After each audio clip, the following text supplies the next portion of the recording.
Todos esses são pontos de insegurança, e entra esse outro sobre o qual nós nem gostamos de falar, que é a execução. Não é?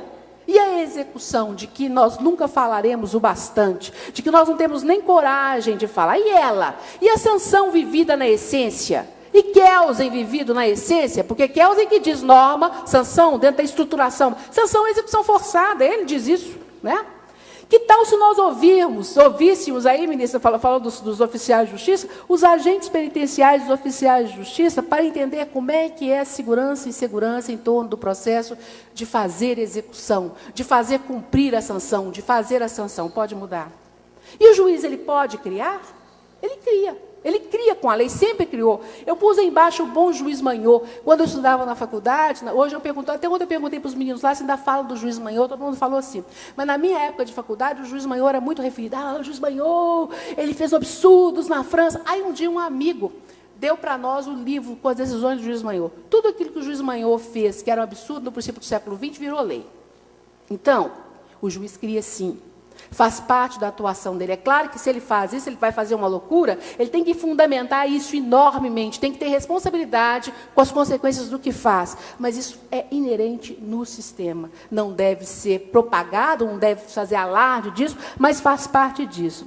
E aí vem, ministro, e quando uma súmula vinculante cria lacuna? A súmula vinculante número 4, aquela que fala da impossibilidade, nem me fala, pois é. A súmula vinculante número 4, só para a gente contar, porque eu não sou contra a súmula vinculante, contra a súmula nenhuma, eu sou totalmente a favor das súmulas. Eu acho que elas são um instrumento criado no nosso sistema que é de muita utilidade, mas não adianta criticar a súmula genericamente. A súmula tem que ser criticada no caso. É papel da pesquisa jurídica criticar a súmula caso a caso, é papel nosso falar da súmula. Súmula vinculante número 4, o que ela diz? Ela diz, olha, nenhum adicional pode ser calculado com base no salário mínimo. Tudo bem, correto. Só que tem um pequeno problema. Tem o adicional de insalubridade, que desde 1943 é calculado com base no salário mínimo.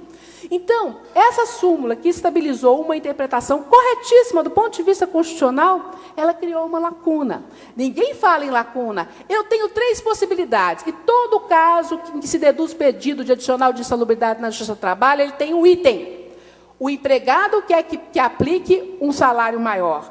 O empregador quer que nem dê adicional, até que nem dê adicional de salubridade, eles não pedem, não, porque eles sabem que isso seria impossível. Mas, do ponto de vista da situação, o juiz do trabalho tem 3 possibilidades, pelo menos. Dizer, não pode usar mais o salário mínimo, logo não existe mais adicional de insalubridade. Isso não tem sido dito, não vai ser dito nunca na Justiça do Trabalho, mas por causa da teleologia, blá, blá, blá, os senhores estão cansados de saber disso, eu não vou falar disso. Segundo, aplica-se o mesmo do adicional de periculosidade, que é o salário do empregado. Terceiro, aplica-se o salário mínimo. Eu estou usando essa terceira corrente. Por quê? Não pode aplicar o salário mínimo, mas eu tenho uma lacuna. Como é que eu vou preencher a lacuna? Com o costume. Eu não posso obrigar o empregador a pagar o adicional de insalubridade com base num parâmetro de remuneração que ele lá atrás não sabia que ele ia adotar. Ele não sabia que ia ser outra coisa. Por quê? Havia uma súmula do TST que dizia que era o salário mínimo geral ou da categoria. Então, me parece mais razoável assim. Metade dos meus colegas, pelo menos, pensa o contrário. Pensa que é o salário do empregado. Quem está certo e quem está errado? Ninguém, na verdade. Nós temos uma quebra no sistema que veio por força da súmula. Meu Deus, isso é um absurdo. Não, isso é uma coisa do nosso sistema, nós temos que trabalhar com isso, nós temos que enfrentar isso, nós temos que colocar isso e resolver. De que modo? Pela lei. Não adianta ficar jogando preda. Resolver uma coisa cria outro problema. Luhmann, para a gente ficar chique, diz isso. Cada paradoxo solucionado no direito cria outro paradoxo. Isso é inerente no direito. Nós temos que assumir isso como algo nosso. Pode dizer. Vamos mudar. Então, para terminar, só mais esse e um outro, desculpem se eu falei demais, é o seguinte. Como é que nós vamos resolver a questão da segurança? Nós vamos negar o desejo da segurança? Não. Ele é um desejo legítimo, ele é um desejo da justiça humana, ele é próprio. Nós vamos admitir que o direito é mesmo inseguro e ponto final? Óbvio que não. Nós somos donos da nossa vida, do nosso tempo e da nossa responsabilidade em razão a este tempo. Ou nós vamos dar a conhecer como são feitas as salsichas? Não tem esse ditado? Que se a gente soubesse como são feitas as salsichas e as leis, a gente não comeria salsichas? E não, os jornalistas, outro dia eu vi que os jornalistas usam a mesma coisa. Se soubessem como são feitos os jornais, não se leriam jornais. Então, isso aqui é uma comparação usada a tudo aquilo que é difícil, inseguro e incerto. Nós temos que dar a conhecer como são feitas as salsichas. No seu detalhe, é o que a ministra Carmen Lúcia fez aqui hoje, é o que a desembargadora Mônica fez aqui hoje, é o que eu estou tentando fazer aqui agora, e que faço na sala de aula com uma profissão de fé, que faço na sala de audiência com uma profissão de fé. Né? Porque quando chega lá alguém que tem uma empresa falida do lado de cá, que está propondo pagar de 10 vezes, eu pergunto para o reclamante, para o seu advogado, escuta aqui, você acha que eu consigo trazer esse dinheiro para o processo em 10 meses?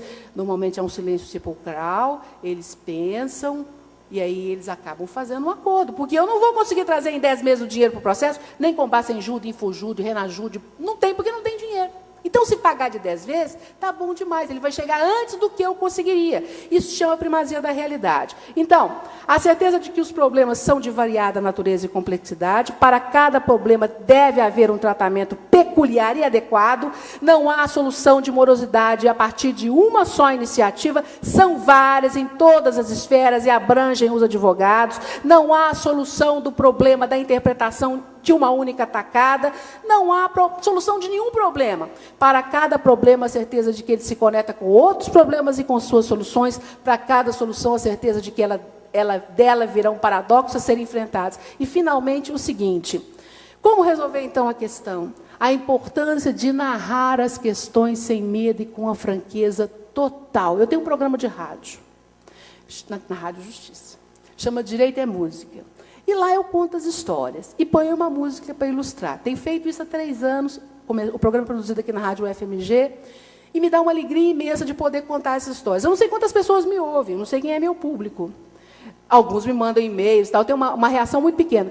Mas eu acho que cada um de nós tem o dever de contar isso do seu modo. Nem todo mundo vai fazer programa de rádio, nem todo mundo é tão cara de pau quanto eu. Mas tem que pôr o dedo na ferida.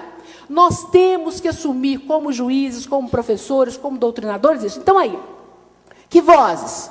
A voz dos pesquisadores da doutrina. A doutrina tem que encarar o nosso problema. Não adianta ficar citando Habermas. Nós temos que tratar da realidade do direito que está aqui. É uma coisa meio nojenta, meio incômoda, mas ela é o direito que nós temos. A voz dos advogados que têm que ser ouvidos, ainda que seja para dizer, olha, você está exagerando, a litigiosidade e tudo isso. A voz dos juízes, principalmente dos juízes de primeiro grau, que não são ouvidos. Nós temos, como juiz de primeiro grau, dizer como nós fazemos as coisas, porque aí nós podemos buscar várias soluções. A voz dos cidadãos. Em resumo, eu acho que nós temos que conhecer um direito que não se sinta culpado de ser como ele é. Né? E que, assim assumido, possa se transformar. Por isso, ministra, eu terminei falando que eu acho que a gente deve sair do armário. Porque sair do armário é exatamente assumir aquilo que é a nossa identidade. A nossa identidade é problemática, ela não é maravilhosa. Mas ela tem que ser demonstrada. Nós não podemos ter medo de dizer o que nós somos e como nós fazemos. O que o direito é, e sempre foi.